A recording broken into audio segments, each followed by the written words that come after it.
சுட சுட நல்ல காரசாரமான கொத்து பரோட்டாங்க.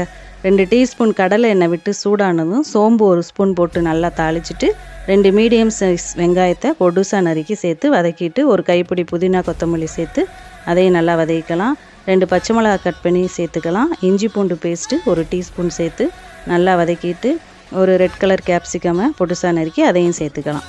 இப்போ தேவையான அளவு உப்பு சேர்த்துட்டு 4 முட்டையை நல்லா உடச்சி ஊற்றி அதில் உப்பு எல்லாம் சேர்த்து நல்லா கலக்கிட்டு அதையும் சேர்த்து எல்லாத்தையும் இப்போ நல்லா வதக்கிக்கலாம்.